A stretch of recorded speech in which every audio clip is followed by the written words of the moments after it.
Alright, So what set do you want to try to use? well, let's try this set first. This set here? Yeah, this set right here. Alright. Since it's SAE, I'll take this metric set back in the and put it away. Alright. Well, as you can see, I now have the body off on blocks with a nice tarp put over top of it so nobody can see it or get rained on. And we've taken off, as you can see, steering box is off. A bunch of other stuff is missing. And of course, these links right here. Interesting thing, the bearings that attached the steering arm both there and there were powdered. The bearings on the inside, you know how they're the roller bearings? Well, these ones were crushed, which was fun. And so now we're going to attempt to take that engine and that transmission off while it's like this. It's gonna be great fun, totally.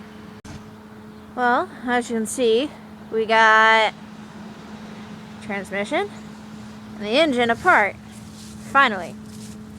So you take it apart, you got the 2 bolts at the top. You got some over here. Now, this one right here is your load bearing one.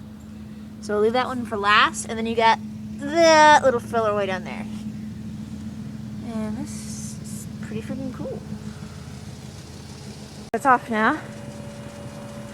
Son of a bitch sucked doing. Alright, we pull it out with this thing out with the truck. And it's off. Nice and muddy. And now we're going to try and get it over here. Like that.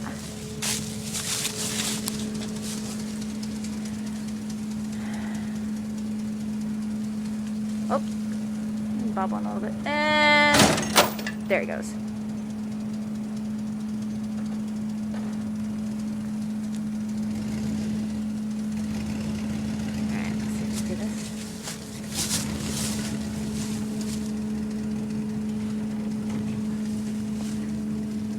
Good idea. And you come back this way.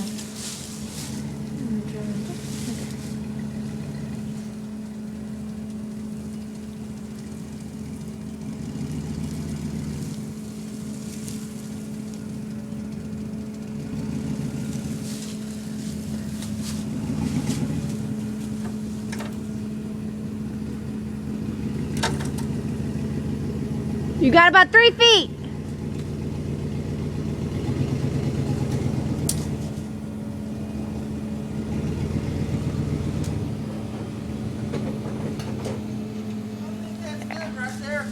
Get a hole over the top where that hole's dug.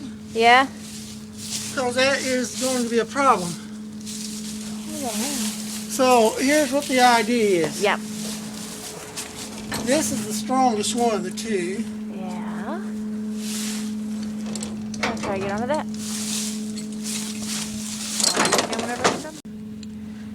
Alright. I'm going to go every other one first. Alright, so we got the engine underneath the carport now, off the truck. And as you can see, we spray painted one of the bolts sticking out there so we can mark it. And then we'll mark the crankshaft after that. And I'm doing every other one so you can put at least equal pressure as you're taking them off. And there are these little star washer type deals. That was not the same as the other one. No, it's not. This one's pointed inwards instead of outwards, which is not what was on there. See what was And they're not tightened evenly either. They're not? No. Oh, that's wonderful. So somebody has been on here before us. Somebody's been in there. Well, remember, you got a 70-year-old vehicle, and that clutch disc shouldn't have lasted that long. And here you can see this is the lock washer, the original ones. They look kind of like the sun, and this little spikes go outwards. Make sure you stick your stuff in a bag. Alright, and this is really cool. Yeah, so. Alright. Well, now as you can see, we got both the engine and the transmission and transfer case off. They're currently sitting over there somewhere. And we've gotten all the lug nuts off the wheels and just trying to pull them off. And we got what we think is probably self-washing hubs on there. So, try to figure this out. Smart way. Alright. Yeah. So, today, as you can notice, the wheels are off, as said in the last video. But what you don't know is we finally got a handy little tool to go and get the hubs and the drums together, off. Now as you can see, I have some little resident spiders. And these are non-adjustable brakes. That's why they're pinned in down here. They have hooks over here to hold the plates steadfast, and you have a spring right here. Not sure how you adjust it, but that's what you got a book for. And my wonderful assistant helped me get these off so I can get them off faster. And as you can see, they're in great condition.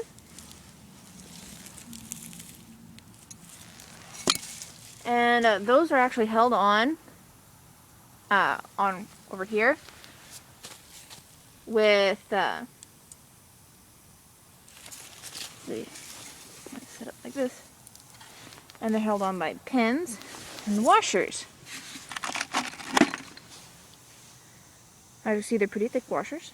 What you do is you just sit on here, the washer goes over top, and the pin goes through here. Get the pin out, and the washer will come off, and you just pry it off if they're seized. So we're also been working on these springs, which he's also been helping me with. You unscrew the thing over here, and let's see, it's this piece right here. As you can see, this right here is pretty smooth, and it's threaded on the inside. So what it does, it just screws on right there. You pull that off, and it should be detachable. Same thing up here, only a little bit harder.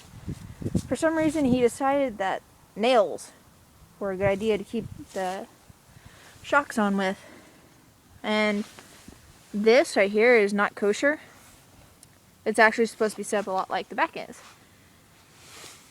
And then you take the steering linkages off, because they're also attached to the axles, in which we're trying to get off. But use a pickle fork of the appropriate size, of course, and these are mounted this direction. You put the pickle fork in through here, and you hammer it till it comes just about out, and then you tap it on the top. It comes out like that.